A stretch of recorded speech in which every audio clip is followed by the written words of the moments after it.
Хочу всех поприветствовать, братья и сестры, в этом баракатном маджлисе, именно что собрало нас сегодня из-за любви к пророку, саллаллаху алейхи вассаляма. Наша религия – это религия общества, которое совершается и соблюдается именно обществом, которое ценится этим. И наша сила – это в единстве. И сегодня к нашему, чтобы мы знали, недавно к нашему району, именно в нашем направлении, духовном направлении присоединили и второй Караман, Кривая Балка и Сулак тоже. И сегодня они тоже пришли к нам. Я приветствую их. Очень рад, что вы сегодня с нами. И Аллах Субхану ва Тааля тоже говорит: Бисмиллахи рахмани рахим, вахтасиму бихаблиллахи джами'ан ва ла тафарраку. Вы вместе, говорит, держитесь за религию Аллаха, говорит, и не разделяйтесь, говорит. И иншаллах мы все вместе, надеюсь, друг друга поддерживая, вот так будем поднимать нашу религию все вместе. Иншаллах, дай Аллах нам бараката, блага, разума и, конечно, интеллекта, чтобы этот разум правильно использовать.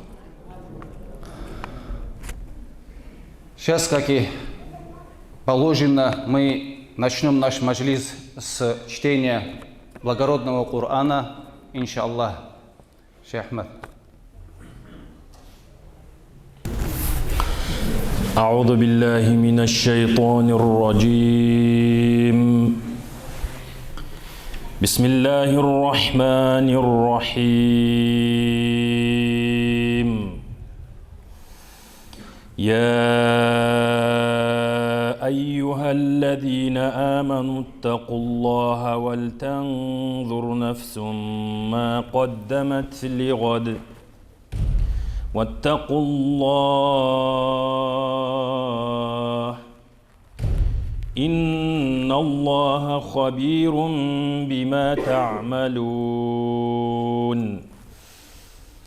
يا أيها الذين آمنوا اتقوا الله ولتنظر نفس ما قدمت لغد واتقوا الله إن الله خبير بما تعملون ولا تكونوا كالذين نسوا الله فأنساهم أنفسهم أولئك هم الفاسقون لا يستوي أصحاب النار وأصحاب الجنة أصحاب الجنة هم الفائزون لو أنزلنا هذا القرآن على جبل لرأيته خاشعا متصدعا من خشية الله وتلك الأمثال نضربها للناس لعلهم يتفكرون هو الله الذي لا إله إلا هو عالم الغيب والشهادة هو الرحمن الرحيم هو الله الذي لا إله إلا هو الملك القدوس السلام المؤمن المهيمن العزيز الجبار المتكبر سبحان الله عما يشركون هو الله الخالق البارئ المصور له الأسماء الحسنى يسبح له ما في السماوات والأرض وهو العزيز الحكيم صدق الله العظيم تعالى وبلغ رسوله النبي الكريم ونحن على ذلك من الشاهدين والشاكرين بقلب سليم اللهم انفعنا به وارفعنا بحرمته وبارك لنا فيه والحمد لله رب العالمين Машаллах. Какая же красивая речь Всевышнего Аллаха Субхану ва Тааля. И воздаю безмерную хвалу Всевышнему Аллаху Субхану ва Тааля за то, что Он нас сотворил именно людьми, разумными людьми, и именно сотворил из категории, которые уверовали в Аллаха и Его посланника, и собрал нас сегодня из-за того, что мы любим посланника Аллаха, саллаллаху алейхи вассаляма. И от любви к пророку, алейхиссаляту вассалам, зависит наша и настоящая жизнь, и будущая жизнь. Поэтому мы должны воздавать хвалу Аллаху за то, что Он дал нам возможность прийти сюда, собраться и послушать ваза, насиха ученых, алимов и, конечно же, о жизнеописании пророка, алейхиссаляту вассалам. Сейчас хочу дать слово группе Батлух, чтобы они, иншаллах, исполнили нашид. Аллахумма салли аля сайидина Мухаммадин набил умми ва аля алихи ва сахбихи ва саллим.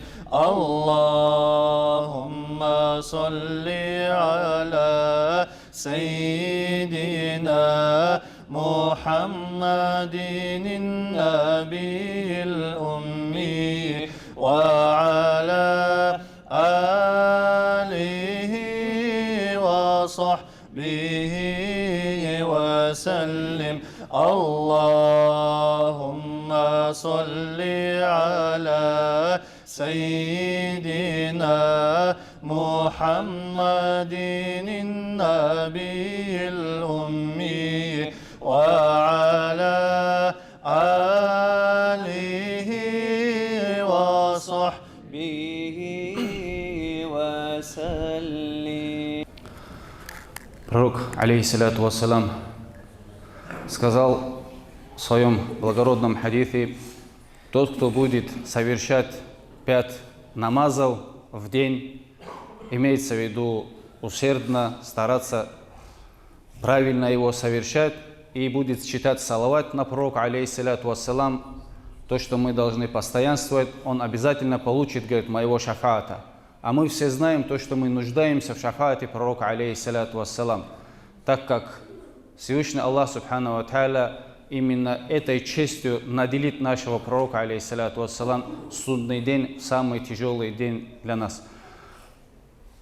Пусть Аллах даст нам возможность, иншаллах, искренне совершать поклонение Всевышнему, которое Он нас обязал, и, конечно же, искренне читать салават пророку, саллаллаху алейхи ва саллям. Сейчас нашему брату Бахауддину, имаму Муртазалиевской мечети, дадим слово, он расскажет, иншаллах, о жизнеописании самого лучшего творения Аллаха.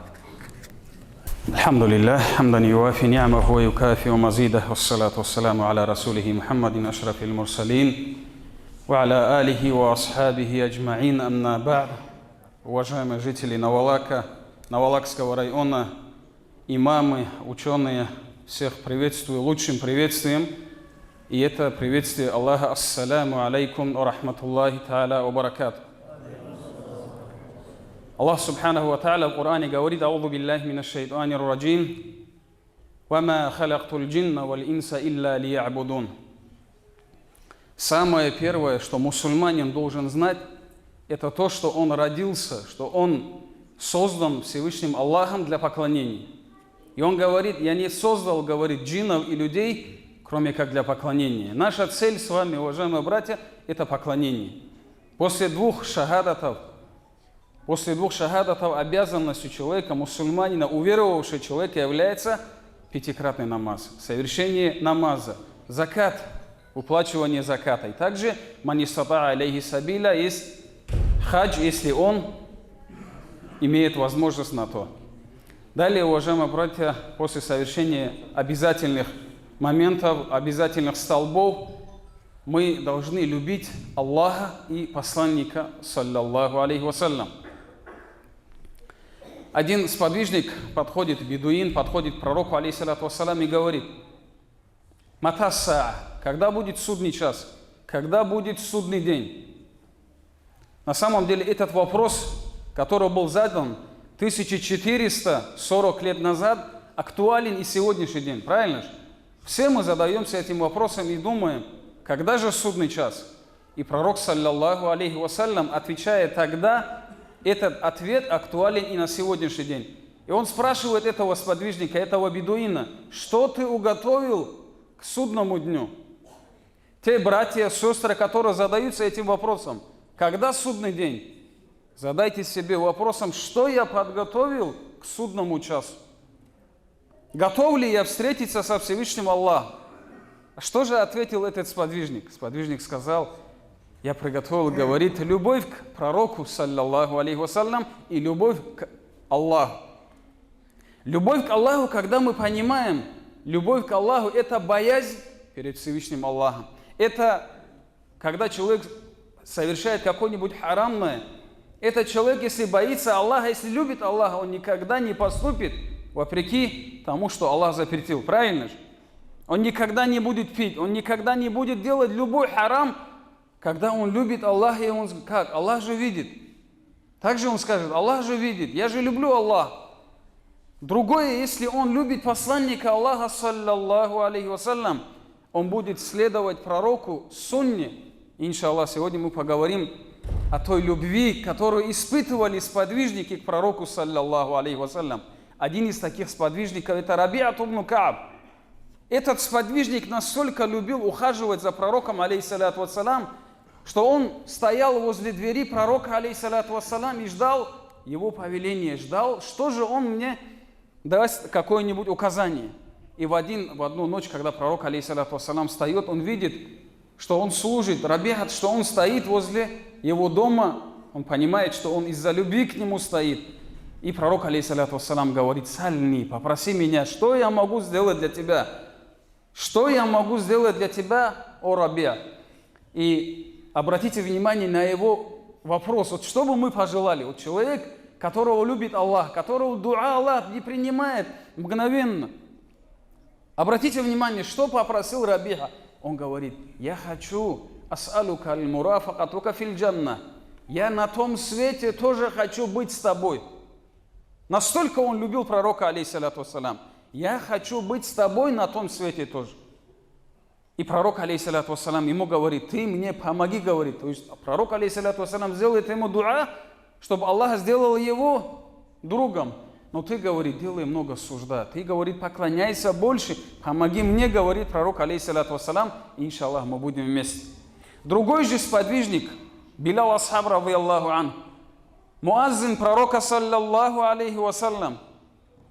Этот человек, он настолько любил пророка, когда пророк скончался, когда пророк, алейхиссалату вассалам, ушел в мир иной, он не может находиться в том городе, где был пророк, алейхиссалату вассалам, в той мечети, где был пророк, алейхиссалату вассалам. Все эти стены, вся эта мечеть, все напоминало о пророке, алейхиссалату вассалам. И он не выдерживает, и он покидает Медину и отправляется в баракатные земли Сирии.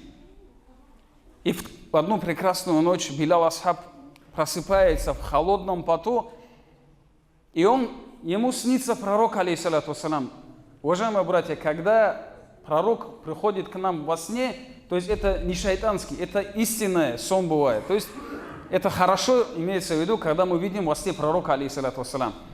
Значит, и пророк во сне ему говорит, почему ты грубо ко мне, имеется в виду, почему ты груб ко мне? Махаваль Джафау говорит, что за грубость ты проявляешь по отношению ко мне? Почему ты не идешь сделать зиярат ко мне, говорит, на мою могилу? И он, просыпаясь, он говорит жене, приготовь, говорит, я еду в Медину делать зиярат пророку, алейхиссалату вассалам.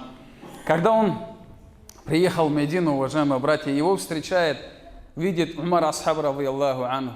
Его увидел Усман, Али, сподвижники большие, его друзья, его братья. И все они просят его, дай тот азан, которым ты давал во время пророка, алейхиссалату вассалам. Мы хотим еще раз услышать тот азан, когда был жив пророк, алейхиссалату вассалам. И он говорит, нет, я не смогу. Он говорит, я не смогу дать тот же азан, потому что нету пророка. И он встречает Хасана и Хусейна, внуки пророка, саллаллаху алейхи вассалям, и они просят его, ты муаззин нашего дедушки, нашего пророка, алейхиссалату вассалям, дай тот азан, которым мы слышали, когда он был жив. И он не может им отказать, он поднимается на мимбар, начинает давать тот азан, когда был жив пророк, алейхиссалату вассалам. И что же случается? Все жители Медины, услышав этот азан, они бегут в сторону мечети. Все бегут, оставляя свои дела, бегут к мечети. Почему? Потому что они подумали, что это было во время пророка, и пророк ожил. Все начали говорить, что пророк, алейхиссалату вассалам, и они бежали в сторону мечети. Зачем они бежали? Они хотели увидеть пророка, алейхиссалату вассалам. Они настолько сильно его любили, что тогда, говорит, они так бежали, что словно было землетрясение. Вы только представьте, это была любовь к посланнику Аллаха, саллаллаху алейхи вассалям. И Билял асхаб, радийаллаху анху, когда дошел до того момента, ашхаду анна Мухаммадан, когда имя Мухаммад, он говорит, уже дальше не смог продолжить, он остановился, говорит, и спустился. Здесь я хочу обратить внимание, уважаемые братья, как сподвижники, и очень много таких историй, которым сподвижники проявляли любовь к посланнику Аллаха, саллаллаху алейхи вассалям. Конечно, альхамдулиллах, я уверен больше, чем что все те, которые сегодня пришли на этот маджлис, в котором будут упоминать посланника Аллаха, саллаллаху алейхи вассалям, где будут его говорить о его жизнеописании, возвеличивая его, пришли сюда с искренней любовью к посланнику Аллаха, алейхиссалату вассалям. Но, уважаемые братья, любовь, она проявляется в сунне пророка, алейхиссалату. Любить – это означает следовать. И давайте сейчас зададим, каждый задайте себе вопрос, какую я сунну совершаю постоянно. Вот какая сунна, которую я совершаю постоянно? Таджуд намаз. Есть ли у нас постоянный таджуд намаз? Духа намаз. Совершаем ли мы какой-нибудь духа намаз? Или любую сунну из подвижников, которые совершали, из подвижников, которые следователи, сунны, которые совершают. Что мы делаем, говоря, что мы любим пророка, алейхиссалату вассалам, что мы делаем, какую сунну соблюдаем? Поэтому мы должны понимать, что любить значит следовать. Иншаллах, еще одна очень такая история, которая затронула мое сердце. Раньше Испания, уважаемые братья, Андалус, очень была сильно развита исламом. На сегодняшний день она очень в таком печальном состоянии в отношении ислама. Недавно, говорит, уже столько времени прошло, один брат, мусульманин, пошел, дал азан в той мечети, которая ранее была мечеть. Пошел там турист, один наш мусульманин, дал там азан. И это было сенсацией. Этот азан, говорит, они не слышали на протяжении многих веков. Так что же было в Андалусии? Уважаемые братья, в Испании тогда, когда был правителем наш праведный мусульманин, и он, когда захотел своему сына поженить, и он сказал, поставил условие, я женю своего сына на той девушке, которая знает Коран наизусть. То есть, обратите внимание, эта девушка с 17 до 23 лет, правильно же? Когда выходит замуж. Значит, это такой возраст, и вы говорите, ночью поставьте свечу возле окна, если у вас дома есть такая девушка. Я, говорит, у нее через башню или через мечеть, мимбар, я посмотрю, сколько таких. И вы представляете, в этой Испании тогда, говорит, просто почти через каждый дом, говорит, горела свеча.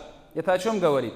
Через каждый дом дома была девушка-хафиз, молодая девушка, которая готова выйти замуж. То есть они знали наизусть Коран. Хорошо, если девушки так знали, мужчины что же еще больше будут знать? Настолько были развиты их дети. Потом он посмотрел, так много свеч, так много хафизов, он поставил другое условие. То есть сунану ситта, там поставил другие свои маликитские книги, потом поставил там наизусть, кто знает какую-то книгу, кто знает хадисы наизусть, столько-то. И потом, говорит, тоже очень много горели эти свечи. Вот много было таких девушек, молодых, которые готовы выйти замуж, и образование было на таком большом уровне. Уважаемые братья, наши дети – это наше будущее. Поэтому, чтобы они были хафизами, чтобы они были большими учеными, чтобы вот как эта девушка могли нас с вами поправить, у нас должно быть такое поколение. И мы, уважаемые братья, как сунниты, как последователи пророка, саллаллаху алейхи вассалям, должны во всем следовать пророку, алейхиссалату вассалям. Если же мужчина будет относиться к своей жене так, как пророк, алейхиссалату вассалям, относился к Хадиже, как вы думаете, будет у нас какая-то ссора дома или какие-то? Нет же. Есть такое прекрасное выражение: «Ты будь для меня Мухаммадом, и я буду для тебя Хадижей». То есть, если он будет относиться к ней, как Мухаммад, алейхиссалату вассалям, то есть, и, конечно, жена тоже будет, соответственно, также проявлять ему такое же уважение. Поэтому во всем отношениях, во всех отношениях, как пророк, алейхиссалату вассалям, относился к своей жене, как он относился к своим детям, как он их воспитывал, как пророк, алейхиссалату вассалям, относился к своим соседям. Мы же знаем ту историю, когда пророку, алейхиссалату вассалям, во двор бросали грязь, а он же тихо, молча собирал и не вредил своему соседу. А когда не нашел эту грязь возле своего двора, он пошел посмотреть, ты, может, болеешь, что-то случилось с тобой. То есть такое отношение к соседу. Уважаемые братья, дай Аллах нам тауфик следовать пророку, алейхиссалату вассалям. Дай Аллах нам тауфик любить пророка, алейхиссалату вассалям. Это очень важно.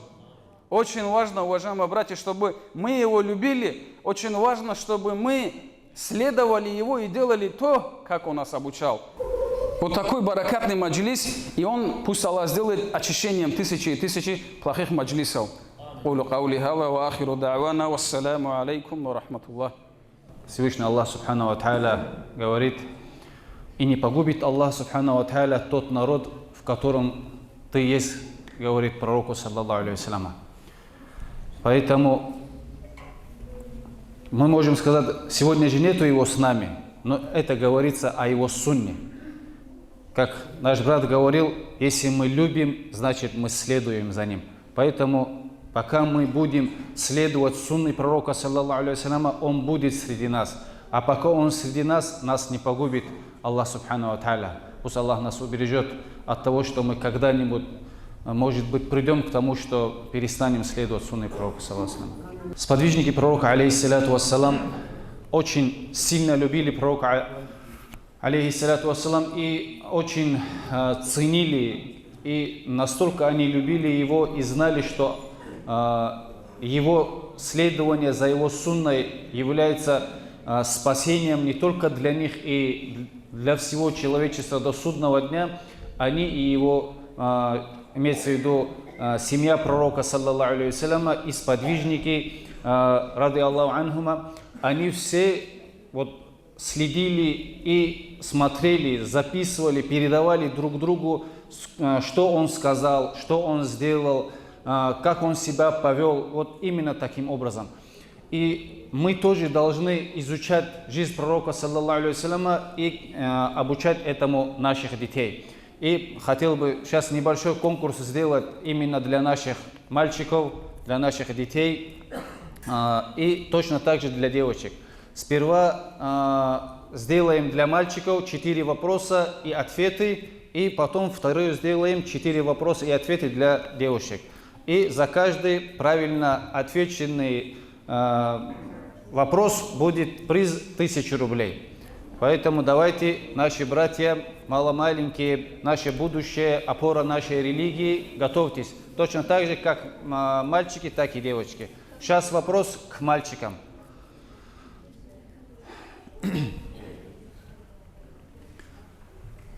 Кто первую руку поднимет? Вот. Ваша сразу реакция, да? Сколько было у пророка, саллаллаху алейхи вассаляма, детей и как их звали? Кто первый? Кто знает? Давай, идем сюда. Идем.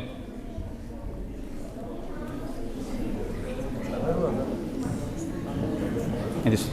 Представься, как тебя зовут? Курбанов Магомед Алим. Машаллах, Магомед Алим.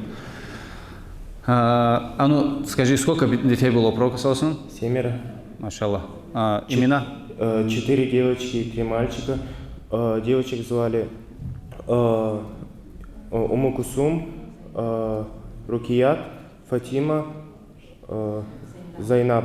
Мальчиков Касум, Ибрахим и Абдулла. Вы... Абдулла, да. Видишь, самое главное, младший брат подсказал. Абдулла, Аллаху Акбар.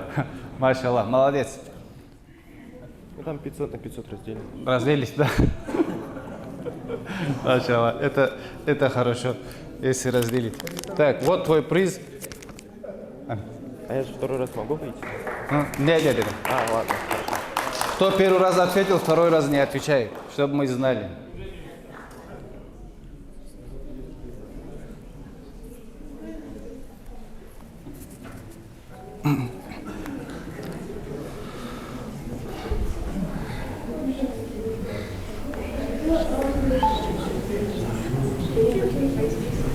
Так, такой вопрос.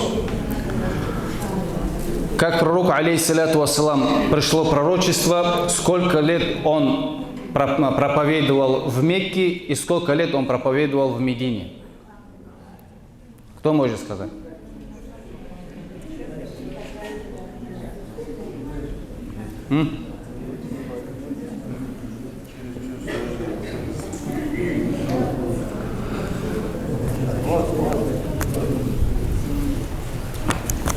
Как зовут? Абдурашид. Машаллах, Абдурашид. А ну? Пророк Мухаммад, саллаллаху алейхи ва саллям, откровение пришло 40 лет. В Мекке он ислам проповедовал 13 лет, а в Медине 10. Аллаху Акбар. Машаллах. Все запомнили, да? Смотри, не забывайте.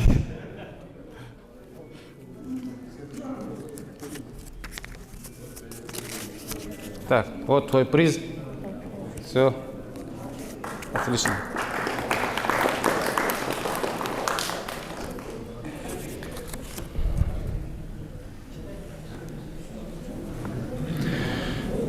Так, сколько лет было пророку, алейхиссалату вассалам, когда он пошел в первое путешествие, в торговое путешествие?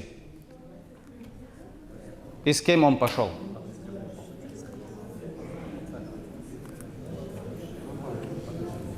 Кто знает?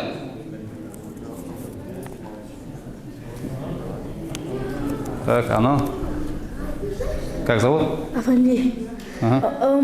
Первое путешествие, пророк Мухаммад, саллаллаху алейхи ва саллям, первое путешествие поехал с Хадиджей в 25 лет. Нет. Ну, в это тоже он пошел. Так, оно? Да.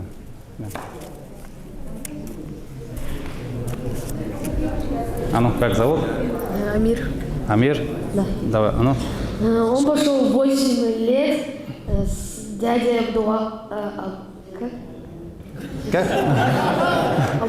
Сейчас я забыл, как он зовут. Абу Талиб, кажется. Да. Ну, то, что с дядей Абу Талибом правильно, но вот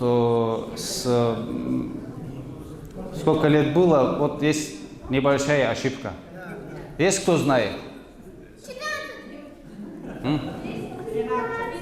Не, давайте не будем этот. Просто руку поднимите, кто знает. И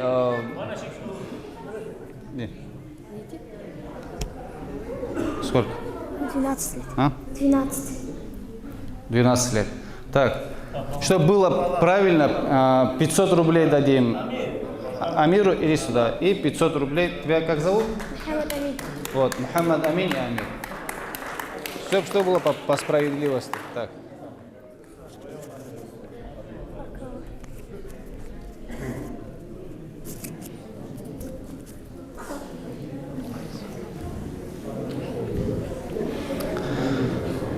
Так, как звали первую кормилицу пророка, саллаллаху алейхи ва саллям?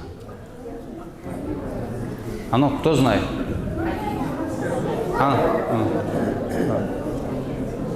Он постоянно поднимает руку, уже неудобно ему. Как тебя зовут?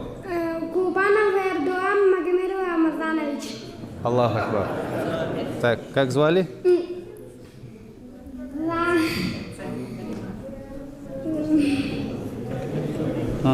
Забыл, что ли? Да. Как это? Забыл, говорит.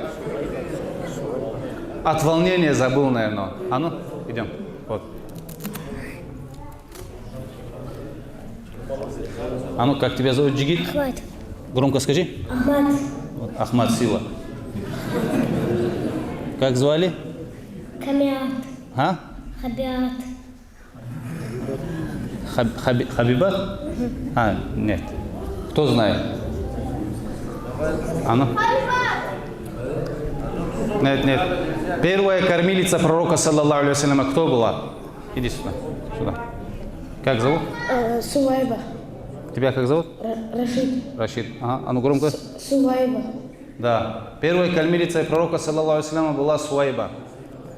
Все. Похлопали нашему брату.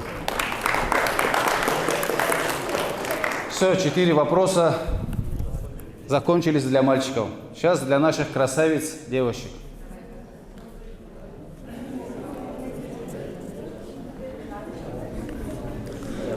Вопрос очень сложный, девушки. Как звали родителей пророка, саллаллаху алейхи вассаляма?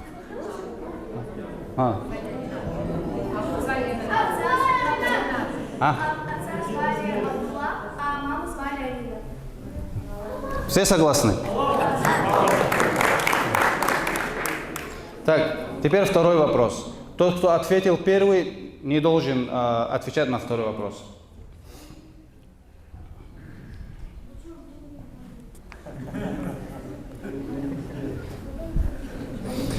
Так, как звали? Теперь мы говорили о первой кормилице. Сейчас говорится о кормилице, которая больше всех кормила пророка, саллаллаху алейхи вассалям. Кто знает?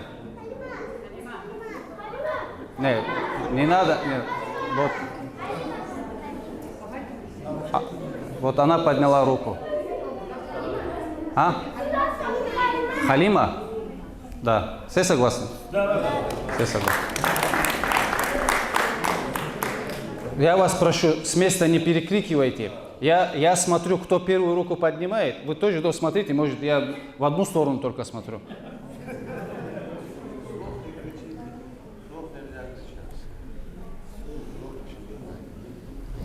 Так. Во сколько лет пророк, саллаллаху алейхи вассаляма, женился и на ком он женился? В первый раз. Кто поднял первым? Кто заметил? Вот.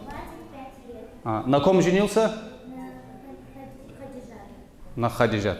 Все согласны? Все согласны.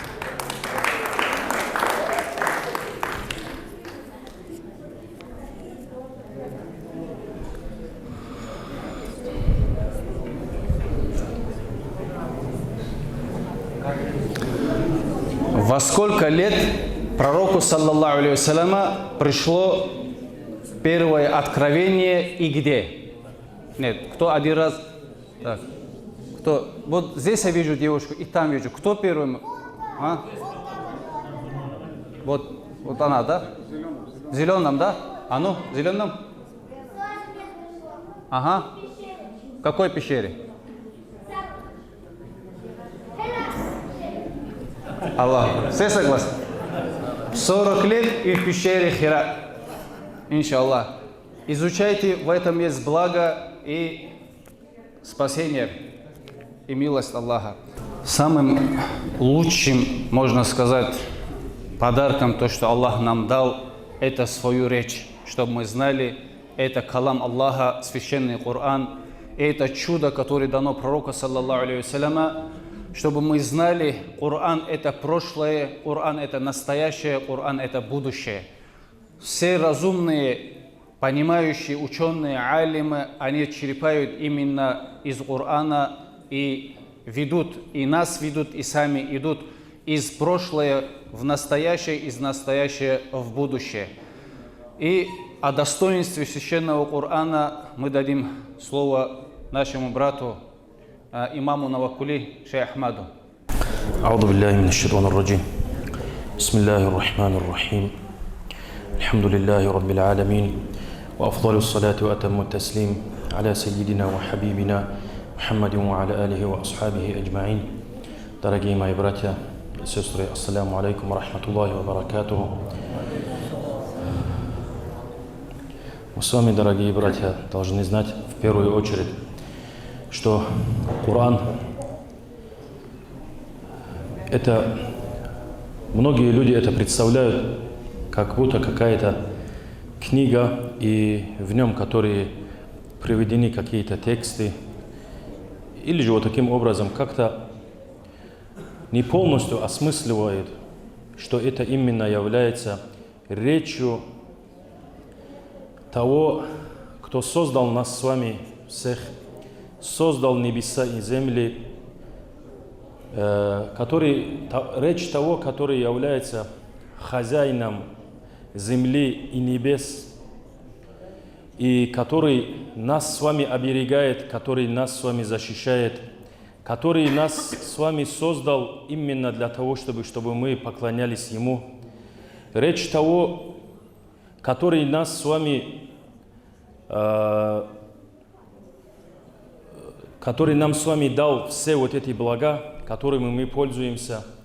То есть это туда можно относить самое большое слух, наше зрение, то, что мы, наши руки, ноги, то, что мы всем тем, что мы пользуемся, вот речь того, кто все это нам дал.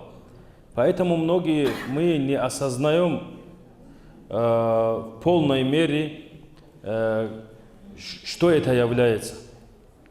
Поэтому, дорогие братья, при чтении Корана, или же когда мы слышим этот речь, много бывает, что мы его слышим, но не осознаем полностью, не проявляем к нему должного уважения. Поэтому, дорогие братья, в первую очередь мы должны знать, что она является речью Всевышнего Аллаха, и когда мы слышим и читаем, тоже у нас первое намерение должно быть, чтобы мы читаем это все ради Всевышнего Аллаха, ради довольства Всевышнего Аллаха.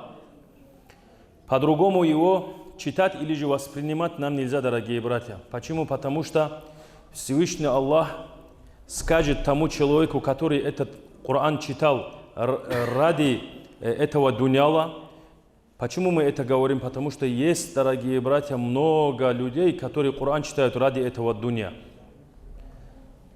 Даже приведу здесь один ученый, всемирно известный ученый, богобоязненный человек, сказал про одного кариа. Это кариа очень хороший, очень красиво Коран читает, и очень известный тоже кариа. Его дочь, она вела какой-то нехороший образ жизни. И этот ученый сказал про него, если бы он читал бы Коран ради Аллаха, его дочь себя так не вела бы. То есть Всевышний Аллах таким образом показал ему это все. Поэтому мы в первую очередь речь Аллаха, мы его должны читать и слушать, и пользоваться ею именно ради Всевышнего Аллаха. У нас не должно быть, когда мы много говорили здесь, Бахаудин тоже нам говорил, что нам нужно обучать детей Корану, нам нужно обучать, чтобы у нас были хафизы. Но эти все хафизы, это не должно быть ради мирского. Сегодня многие хафизы думают, я выучу Коран, где-то выступлю или где-то займу какое-то место, получу мирское. Нет, не ради этого. У нас все должно быть ради Всевышнего Аллаха. И все те другие поклонения, помимо Корана, которые мы делаем, тоже, конечно, должно быть ради Всевышнего Аллаха. Также, дорогие братья, мы должны знать, Коран – это все. Мы ранее тоже говорили, Коран – это как душа для человека. Если душу убрать с тела, мы ее хороним. Вот так же жизнь человека тоже, в ком Корана нету, его можно считать вот таким умершим человеком. Поэтому, дорогие братья, это очень важно, чтобы мы изучали. И самое главное, так же, как мы говорим, любим посланника Аллаха, саллаллаху алейхи вассаляма, хотим соблюдать сунну посланника Аллаха, саллаллаху алейхи вассаляма, из-за того, что мы устами это все повторяем, если мы не следуем посланнику Аллаха, саллаллаху алейхи вассаляма, получается, что мы не любим его. Ведь за тем человеком, которого мы любим, которого мы уважаем, которого мы любим, эта любовь проявляется, как здесь говорили, в следовании этому. Также любовь к Корану и то, что в Коране, все, что там написано, все эти своды законов и истории, это все для нас, чтобы мы с вами следовали и поступали соответственно Корану.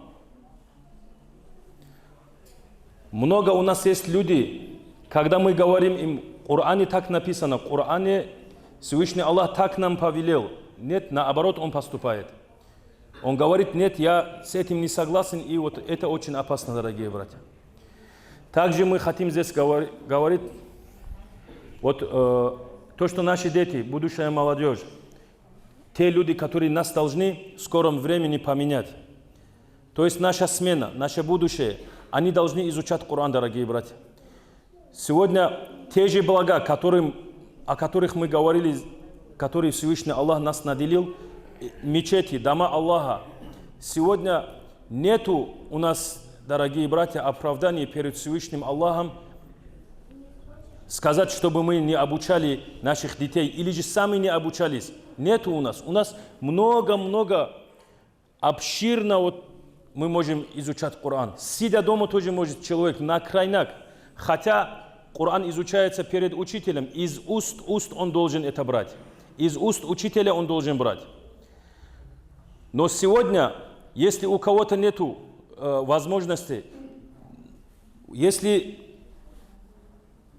дома хозяйка, она не может выходить или же не может изучать, можно найти уроки по Корану в интернете или же там в других средствах массовой информации, там есть кто обучает. Хотя бы так нужно это все изучать, дорогие братья.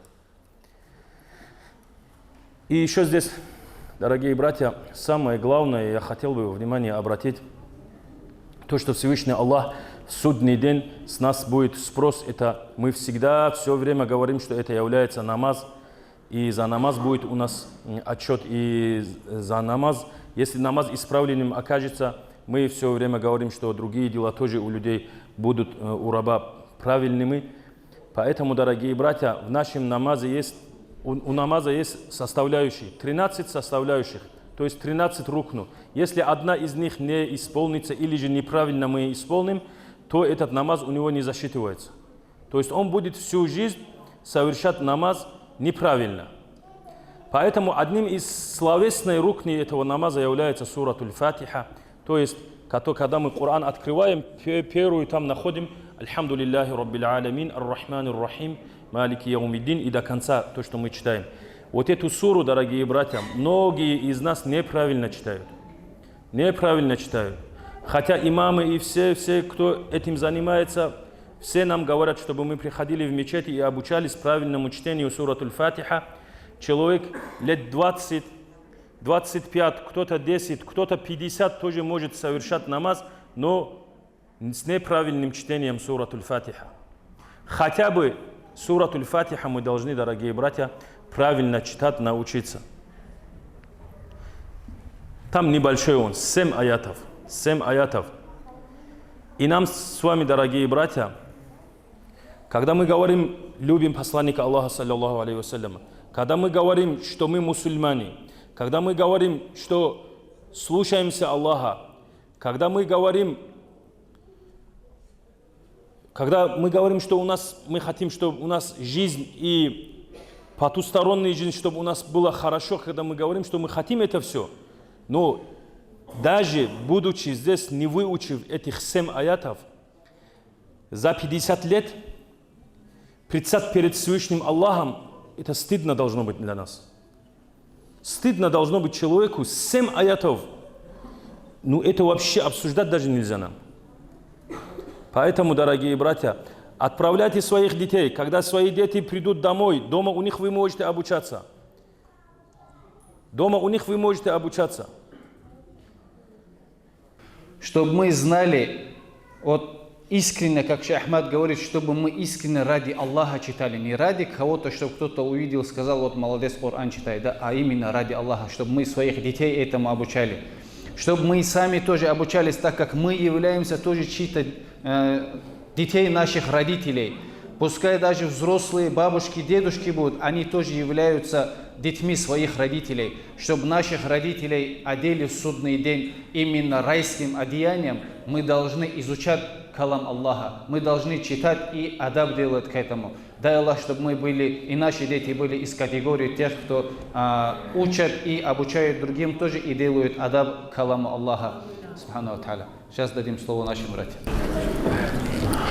طلع البدر علينا من ثنيات الوداع وجب الشكر علينا ما دعا لله داع أشرق البدر علينا فاختفت منه البدور مثل حسنك ما رأينا قط يا وجه السرور أنت شمس أنت بدر أنت نور فوق النور أنت إكسير وغالي أنت مصباح الصدور مرحبا يا مرحبا يا مرحبا يا مرحبا مرحبا جاد الحسن والحسين مرحبا يا حبيبي يا محمد يا عروس الخافقين يا مؤيد يا ممجد يا إمام القبلتين من رأى وجهك يا سعد يا كريم الوالدين حوضك الصافي المبرد وردنا يوم النشور مرحبا يا مرحبا يا مرحبا يا مرحبا مرحبا جاد الحسن والحسين مرحبا طلع البدر علينا من ثنيات الوداع وجب الشكر علينا ما دعا لله داع اللهم صل وسلم وبارك عليه. В каждом обществе есть люди, которые искренне болеют душой за да'ват, за распространение религии Аллаха, за свой джамаат. И сегодня вот все наши маджлисы, которые у нас происходят во всем районе или же в разных других местах, в эти маджлисы тоже они происходят благодаря тем братьям, которые неравнодушно относятся к этим маджлисам и постоянно поддерживают нас, имамов поддерживают, или же джамаат поддерживают, постоянно рядом находятся. И я сегодня хочу немножко внимания сделать нашим братьям и в знак благодарности дать им небольшие благодарственные письма, иншаллах.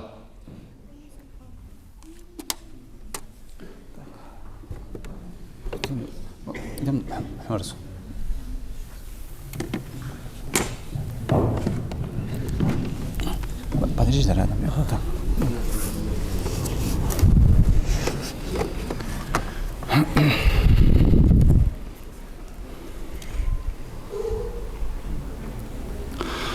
Хочу выразить благодарность Ибрагим Дибирову Ибрагиму за активное участие в социальной жизни своего поселка. Пожалуйста, Ибрагим. Похлопаем.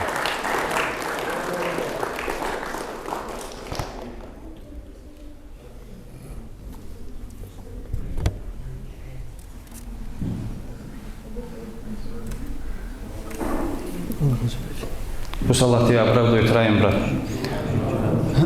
Также хочу выразить благодарность нашему брату, который очень долгое время не только делал да'ват, он делал очень тяжелую работу. Он постоянно находился именно с теми людьми, между которыми были невзгоды, проблемы, разборки, или там он постоянно делал среди них да'ват, имеется в виду маслихат делал. И не только этот человек после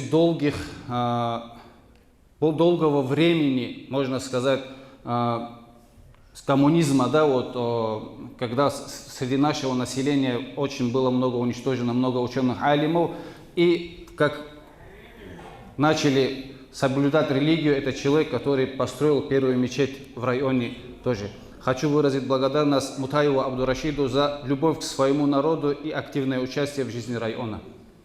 Мутаев Абдурашид Хаджи, Аллаху Акбар.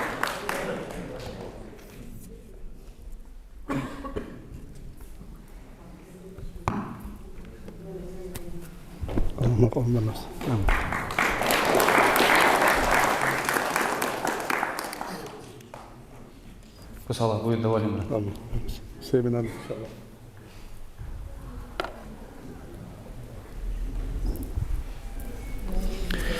Также хочу выразить благодарность нашим двум братьям, которые постоянно бывают вместе и неразлучны. Это наши братья Гасановы, которые тоже точно так же выражают благодарность за любовь к своей нации и активное участие в жизни района.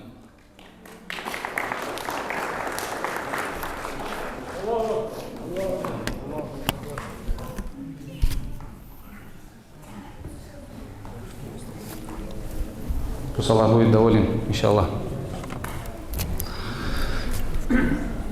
Также хочу выразить благодарность нашему брату, которому никогда не приходится говорить что-то.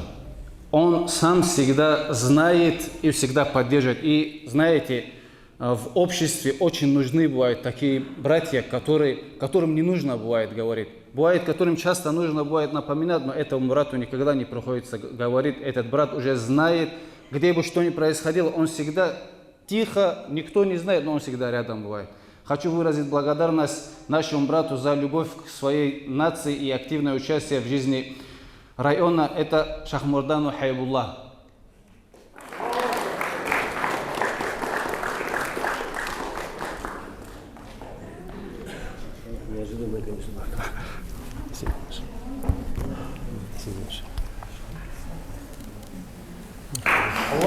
Пусть Аллах будет доволен, иншаллах. Ну, я наблюдаю, этого брата нету среди нас. Он тоже очень активный из братьев. Так, где наш имам Хасан? Можно было бы ему дать, чтобы он потом ему передал. Вот Хасан. Также хочу выразить благодарность нашему брату за любовь к своей нации и активное участие в жизни района Хаваеву Умару. Это передаю имаму, он, иншаллах, передаст ему.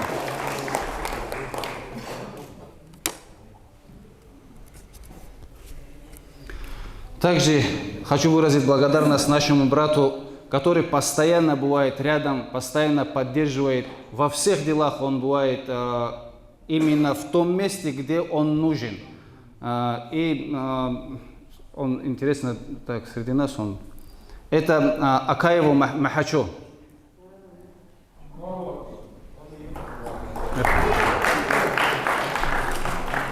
Во всех общественных делах всегда бывает этот человек рядом. Если человеку помощь нужна, тоже рядом бывает. Где бы ни нужно, он всегда рядом бывает. Как будто он чует то, что кому-то помощь нужна. Так, пока его нету, следующий. Также хочу выразить благодарность нашему брату за любовь к своей нации и активное участие в развитии района. Этот человек, я знаю, очень душевно и ревностно относится к все, что происходит в нашем районе, именно в нашей нации, не только в нашей нации, и во всей умме пророка, саллаллаху алейхи вассаляма. И хочу ему выразить от души благодарность. Это наш Исаев Абдулла.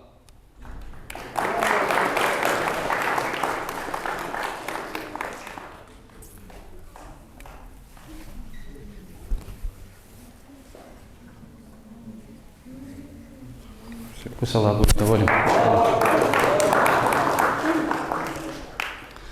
Также хочу выразить благодарность нашему брату, который постоянно находится на передовой, можно сказать. Этот человек находится постоянно среди молодежи, находится среди актива, и постоянно во всех маджлисах он бывает на передовой.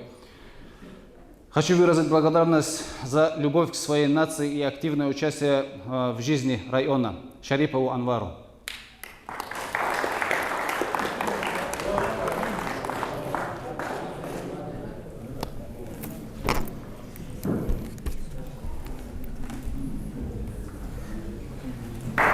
Баракаллах, пусть Аллах будет доволен, иншаллах.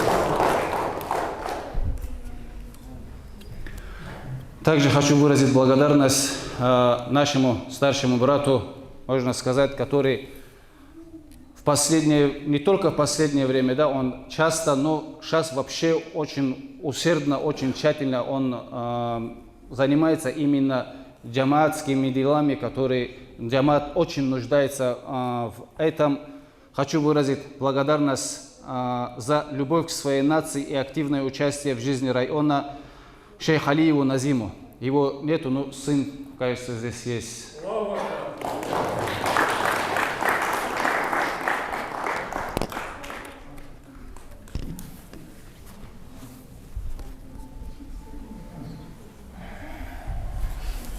У достойного отца достойный сын.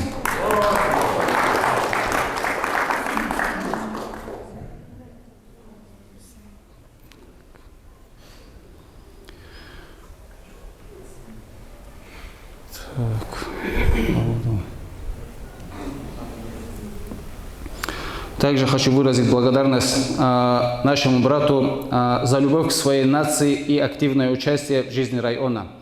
Это Давудов Мурат. Есть он среди нас?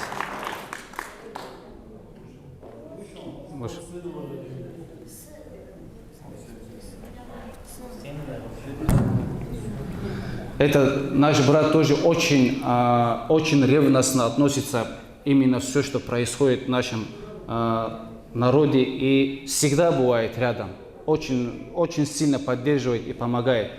И пусть Аллах одарит его такими же достойными сыновьями, как этот Мухаммад.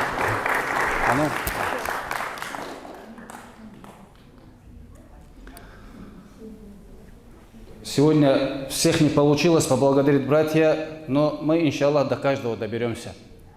Поэтому я надеюсь, если кого-то пропустили, никого не обидели, иншаллах, мы на следующие маджлисы, иншаллах, и остальных тоже будем упоминать. Сейчас я хочу дать слово нашему брату, имаму второй караман, Мухаммад Расулу. Иншаллах, он тоже расскажет нам о нашей религии, о жизни пророка, саллаллаху алейхи вассаляма. Я хочу немножко, чтобы мы очень внимательно слушали, братья. Вот во время, один из праведных халифов был Харун ар-Рашид. В его время жил вали Аллаха Бахлюль. Наверное, мы слышали о нем. Это и братьев, и сестер касается, чтобы мы внимательно слушали. Один раз Харун Рашид говорит Бахлюлю: ты, говорит, с пятничного намаза приведи ко мне, говорит, после джум'a, говорит, тех, которые искренне поклонялись Аллаху, говорит, их приведи, говорит, ко мне. И он после джум'a намаза, в то время мечети и улицы полные были, он только 5 людей привел, говорит. Когда Харун Рашид спросил меня, что только 5, говорит, что остальные? Он говорит, только 5, говорит, нашел, говорит. А как ты, говорит, их, говорит, узнавал? Я, говорит, каждого, кто выходил, спрашивал, говорит, какую суру, говорит, после суратуль Фатиха читал, говорит, имам. Только 5 человек сказали, говорит. Понимаете? Чтобы мы тоже внимательно слушали все, что говорят наши ученые алимы. Валлахи, в этом есть благо для нас. Валлахи, в этом есть спасение для нас. Чтобы мы вняли именно самое полезное и все, и чтобы мы следовали этому, иншаллах. Мухаммад Расул.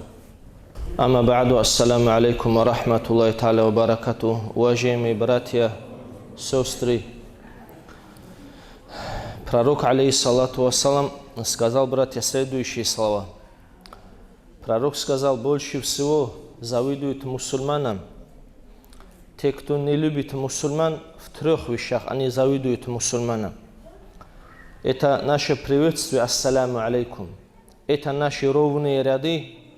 И 3 говорит, это амру бил ма'руф ва нахью анил мункар. Это повелевать людям делать хорошее и увещевать, запрещать людям делать запретное. Этих 3 вещах больше всего говорит нам, мусульманам, завидуют те, кто не любит мусульман. Это еще пророк, алейхиссалату вассалам, тогда сказал. Когда пророк это говорил, он сказал ряды, братья. В наших мечетях, чтобы ряды были, пятничный день должен наступать. Не утренний намаз, не обеденный намаз, не 3, 4, 5 намаз, пятничный день. Только у нас, братья, мы соответствуем этому хадису пророка, алейхиссалату вассалам. Дальше пророк сказал, это амру бил ма'руф. Пророк, алейхиссалату вассалам, говорит, когда будет последнее время, ближе к судному дню, люди, говорят, будут не любить проповеди ученых, так же, как они не любят вот этот звук осла, говорит пророк, алейхиссалату вассалам. Пусть Аллах нас с вами не сделает, но то, что вы не из таких числа людей, это понятно за то, что вы сюда пришли. Пусть Аллах тех, кто сюда пришел, оставил там UFC, не посмотрел и так далее, а предпочел этот маджлис, Аллах их 100 тысяч, миллион раз больше обрадует, чем те, которые не пришли сюда. Аллаху амин. Далее, братья, 2 урока мы отсюда поняли, что нужно алимов слушать. Хоть даже мы не алимы, но нас алимы сюда поставили, вам хорошие вещи учить. И нужно в мечеть тоже приходить. Долго не буду эти 2 темы обсуждать. 3 хотел женщинам обратиться я. Вот Османскую империю разрушал весь мир. Весь мир был против мусульманского государства. Его развалили. То, что они сейчас пожинают свои плоды, сейчас же у них нехорошее же положение. Правильно же? Мусульманам разобрались. Сейчас они сами свои плоды пожинают. Наверное, им нехорошо. Но это то, к чему они стремились. Они думают, мусульманам плохо сделают, они жить будут хорошо. Аллах не даст им хорошо жить. Я к чему говорю, братья, развалили исламское государство и так далее. Турции правил один неверующий человек. Поменяли учителей в школе, детям учили нету Аллаха. Дети приходили домой, матеря говорит, хорошо, скажите им, кто это дунял создал, если Аллаха нету. Они задавали этот вопрос там, те их нехорошие учителя не могли отвечать детям. Что они сделали? Они этим матерям работу дали, заводы, фабрики построили, дома матерей не было. И все. Вот так они изменили в сердцах людей ислам. Сейчас у нас тоже 70 лет же воевали с религией. Искоренили, можно сказать, да, в некоторых местах эту религию. Сейчас вот эти люди, над которыми они работают против ислама. Потому что их так воспитали. Но я надеюсь, 30 лет, вот 30 чем-то лет уже ислам же развивается. Вот эти люди, которые 70 лет их плохо воспитывали, я тоже встречался такими, да, руководителями, образованными люди, которые по предмету атеизму 5 получали. Они поняли, просветились, увидели, послушали алимов, жизнь же прожита, есть опыт. Увидели те ошибки, которые они в жизни увидели, сейчас они своим детям учат. Нас обманывали, говорят, вы не обманываетесь. Вот до этого пришло наше время тоже с вами. Учить наше подрастающее поколение хорошим. Вот эти дети, которые сейчас здесь есть, братья, через 10 лет это новое поколение, им будет 15 лет. Они будут учить в институтах. 15 лет немного. И поэтому вот ровные ряды, если мечети нету, кого призывать имам? Подарки, которые дают, если детям не давать, их не прививать, что имаму делать? Когда вы не можете призвать к исламу, приведите детей к имаму. Имам подберет нужные слова, имам чему надо научить. Но вам надо всего лишь прийти в эту мечеть. Всего лишь нужно общаться с имамом, а не шарахаться этого имама. Имам же у вас деньги не будет просить, он вам деньги давать будет. К женщинам у меня есть такое обращение. Умар Асхабу пришло письмо. Его вызывали в Палестину, чтобы ему отдать ключи от Палестины. Вызывал христианский лидер, который там был. Умар Асхаб вышел со своим рабом. На одном верблюде они были. Полдня Умар Асхаб ездил, полдня раба сажал туда. Когда приехали они туда, в Палестину, сподвижники обратились к Умар Асхабу. Поменяй, говорит, одежду. Мы не хотим, чтобы наш правитель был в такой недостойной одежде. У них же такие бывают, украшенные же наряды бывают. А у него одежда была одна. И за нее одна же он даже на Рузман опоздал. На ней было 17, то ли 27 латок было на ней. Специально он ее не менял. Он мог золотую тоже одевать. Проблем не в этом было. Он им сказал, не одену я. И это великие слова Умара Асхаба. Он говорит, когда Аллах нас возвеличил исламом, если мы будем искать величие в чем-то другом, Аллах нас унизит. Вот так сказал Умар Асхаб. Это мы с вами видим. Кто жизнь прожил, это тоже увидел он. Поэтому 2 раза на одни и те же грабли наступать же неправильно. Своим детям, внукам не давайте эти грабли наступить. Вас же заставили наступать. Сейчас кто вас заставляет на эти грабли наступить, на грабли неверия, на грабли грехов, на грабли ослушания Всевышнего Аллаха? Эти грабли вот так в лицо будут бить, когда мы на эти грабли наступим. Всевышний Аллах говорит, на этой земле кто самый богобоязливый? Вот такими, если будут все люди, мое величие не увеличится ни один, говорит, грамм. И кто самый грешный на этой земле, говорит, подобно ему, если будут все люди на этой земле грешными, мое величие на грамм не принизится тоже. Аллаху не нужно, братья, наше вот богослужение, наша преданность религии. Аллаху это не нужно. Мы с вами это на себя взяли, это аманат Всевышнего Аллаха. И мы сами будем за это отвечать. Опять женщинам у меня обращение. Вы, пожалуйста, в мечеть приходите. Вам ваши мужья проповеди не делают. Вы слушаете проповедь в мечетях, через телефон слушать, через там другие, например, гаджеты слушать, особо не бывает эффекта. Потому что это ильму, она от сердца передается. Это не материальная вещь. Нужен духовная вещь. От сердца к сердцу идут знания. Через телефон особо мало, наверное, люди учеными стали. Кто стал-то, редко стоит. Вы слушаете проповедь. Мужьям тоже говорите, что имам мечети сказал. Вы у них спрашиваете. И вы ищите величие не в деньгах, ищите величие в исламе. Аллах, ислам возвысил женщину. Как про женщин говорили? Слабый пол. Ислам их как назвал? Сильный потолок. Посмотрите, те люди, которые говорят о свободе женщины. У этих людей женщины рабынями бывают. Изучите их.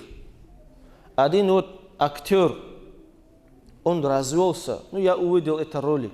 Видео было суждено, что вам рассказать. Актер, он со своей девушкой развелся, да? И его жизнь, причина какая была? Ей, говорит, 25 лет исполнилось, говорит. Изучили его жизнь. Около 9-10 девушек он бросил, потому что им 25 лет было. Видите? Те люди, которые говорят о свободе женщины, на каком уровне у них женщины, смотрите. Как это бывает же, носки, что ли, сказать, меняют они их, потому что, говорят, видите ли, 25 лет исполнилось. Поэтому женщинам Аллах величие ислам дал.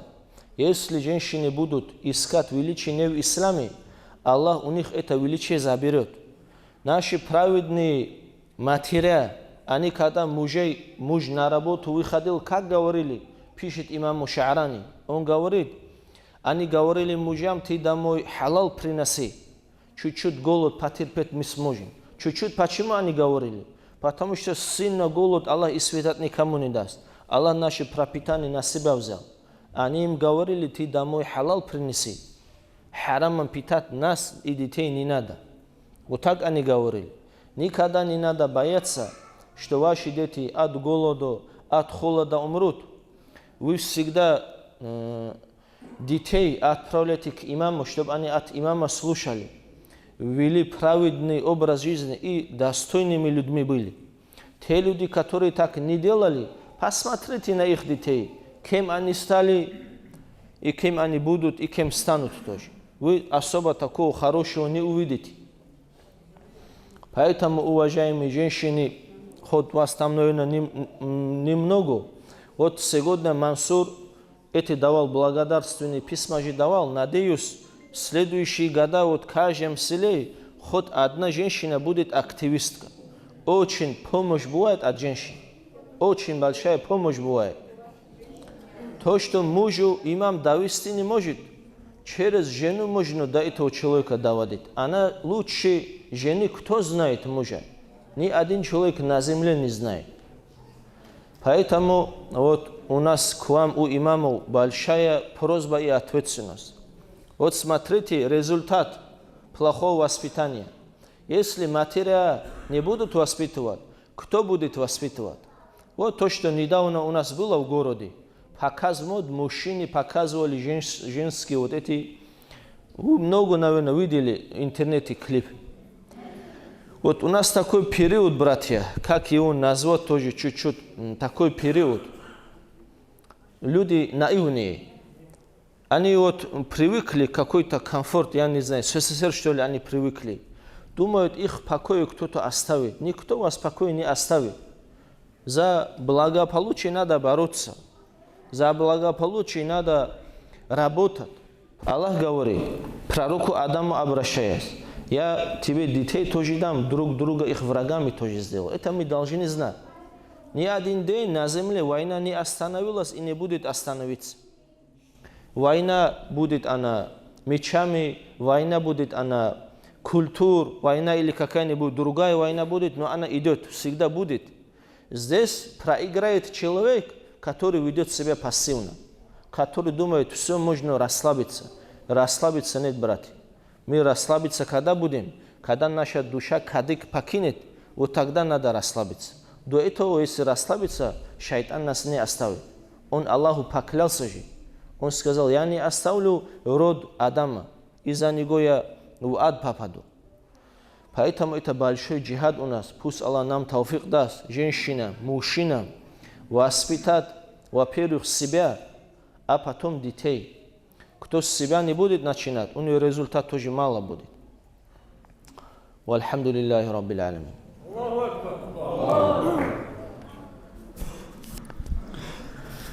Баракаллах. Мухаммад Расул. Баракаллах, Мухаммад Расул. Брат, хорошее наставление сделал. Касаемо сестер тоже, он правильно подчеркнул, это не слабый пол, а это сильный потолок. Как наш брат говорит, я вам, говорит, честно скажу, когда у моей жены настроения нету, говорит, дома пасмурно бывает. Говорит, ни у кого, говорит, настроения не бывает. Так что у меня обращение к сестрам, держите дома настроение, чтобы было. И чтобы мы, обращаясь к братьям, говорю, Адам, алейхиссалям, он был в раю. А как вы думаете, в раю человек в чем-то нуждается? Ни в чем не нуждается, абсолютно, ему ничего не нужно. Но все-таки Аллах, субхану ва тааля, ему хаву дал. Именно в раю же дал он ему, он же не просто так дал. И пророк, саллаллаху алейхи ва саллям, не просто так сказал: самый лучший из вас тот, кто, говорит, хорошо относится, говорит, к своим женам. А я самый лучший из вас, говорит, так как я, говорит, к ним хорошо отношусь. Поэтому я вам тоже завещаю хорошее отношение к своим женам. Обращаясь к сестрам, тоже говорю. Пророк, саллаллаху алейхи ва саллям, не просто так сказал: довольствие мужа, довольство Аллаха. Давайте будем искать, вы ищите довольство своих мужей, а мы будем, иншаллах, вас радовать и не огорчать. Пусть Аллах нам поможет. И пророк, саллаллаху алейхи ва саллям, тоже очень усердствовал в этом.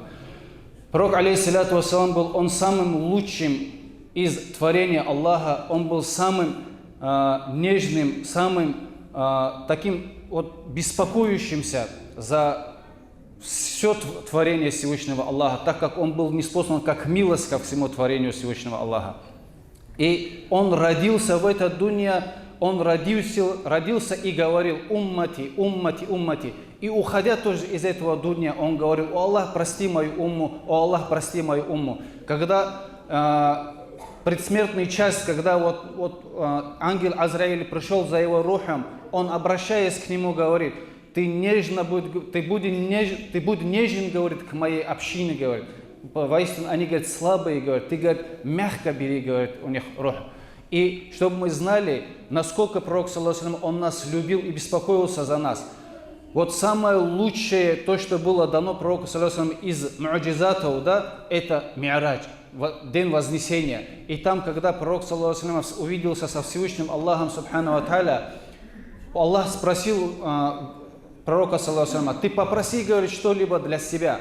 В изречениях говорится, где рассказывается об этом, то, что 700 раз Аллах субхану ва тааля сказал, говорит: попроси что-либо для себя. А пророк, саллаллаху алейхи ва саллям, говорил: о Аллах, прости же мою умму, о Аллах, прости мою умму. И Аллах, когда сказал: что ты, говорит, постоянно просишь, говорит, для своей общины, для себя проси, говорит.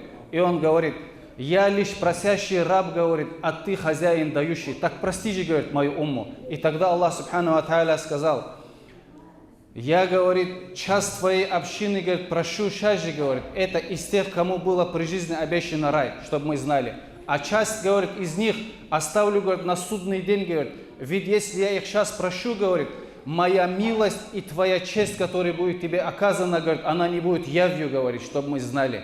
И как раз таки пророк, саллаллаху алейхи ва саллям, сказал: каждому пророку было дано, говорит, одна просьба от Аллаха, и Аллах, говорит, давал, говорит, им это. И они использовали его, говорит, в это дунья, а я оставил его, говорит, на судный день. И это, говорит, шафаат, говорит.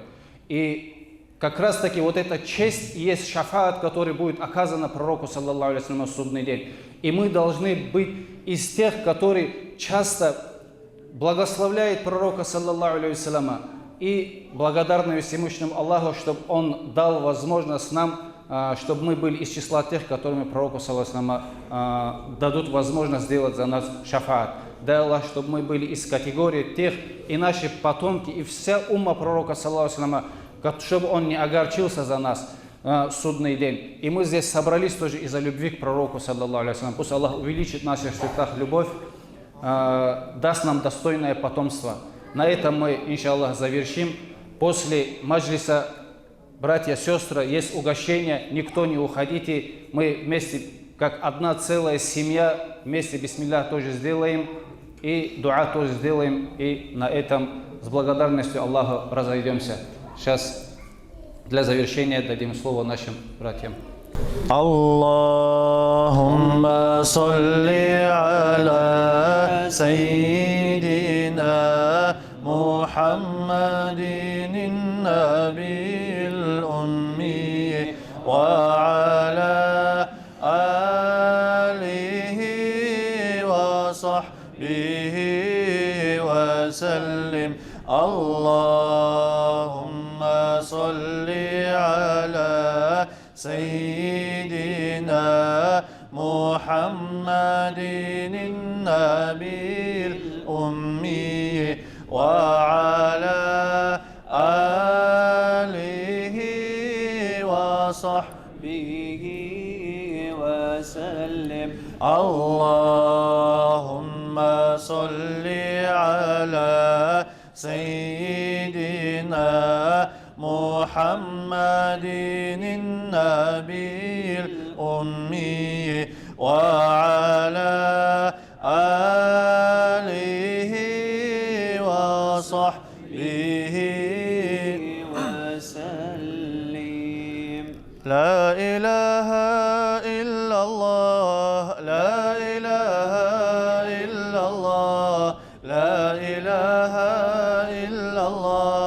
La ilaha illallah, la ilaha illallah, la ilaha illallah, la ilaha illallah, la ilaha illallah, la ilaha illallah, la لا إله إلا الله لا إله إلا الله لا إله إلا الله لا إله إلا الله لا إله إلا الله لا إله إلا الله لا إله إلا الله لا إله إلا الله لا إله إلا الله لا إله إلا الله لا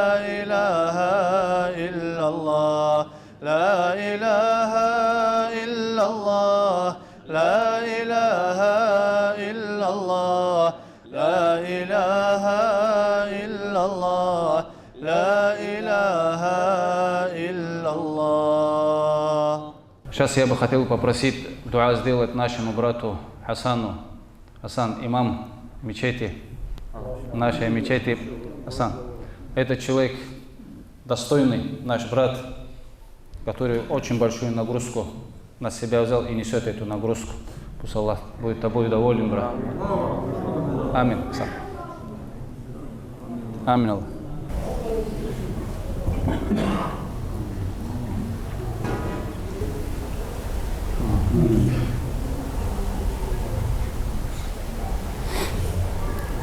Всем хочу выразить благодарность, барак Аллах, что вы пришли, поддержали, особенно тем, кто из женщин, которые занимались приготовлением, нашему повару Абдурахману, который приготовил очень вкусный плов.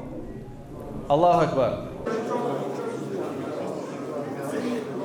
Barcha bullari hashinigu yarim bu kusurba mubaraksa idosi sallallahu aleyhi ve sellem usta Muhammed sallallahu aleyhi ve sellem Rabiul Awwal zuri juba hartshin ahbat lewa kutsu majlis rubuwaru mo idosi usta zuri mawlud rudulle busle munal sirreleto munal ormale munal bahubizle busle munal din iman junna munexin Allah subhanahu wa ta'ala hamdu sakut hartsa Allah kul shabuk juna hartsa Allah nese shabugu dinlerini seçiyorgu. Kunnan çansa hal ahvalgu bakı bizulurgu. Mi bakım bunu. Kunnar çansa da ihtiyabı. Çabu harza cümledunu. Julu Muhammed idosi için sallallahu aleyhi ve sellem. Bunal berekatgu, bunal şefaatgu. Azalli muktor şeşin erkiç logusu julu idosi sanakurgu cümle çalayvur. Sukunsa berekat sukunsa şefaat mustariyo. Ya Rabbi ya Allah veju çamma çabu kanar şen bakka. Julla dakrugu tiyutunu. Kulşigu tiyutunu. Kimnuba nurdunu julba.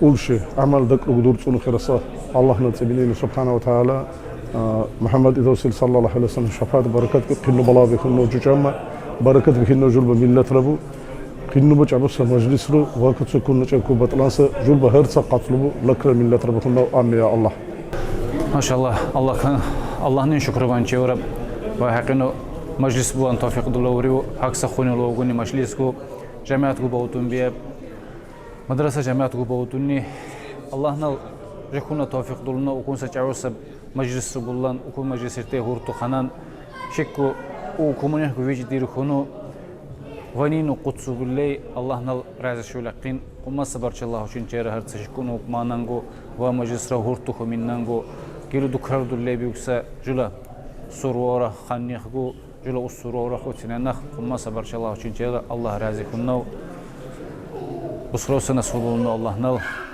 улучшительно. Аллаху ва баракату, дорогие братья и сестры. Был маджлис на Алакского района, очень было интересно, много чего узнали от алимов разных селений. Это маджлис Тусалак район далеко мечетле Навалак, ки се шарабу, кино хойста, жемат губалтуса, кино иминно. راحتنا ترنسا بروغون ويجي ديوخونو لاغون خينو خوينو هاكلسا مجلس تو يباسدي تونو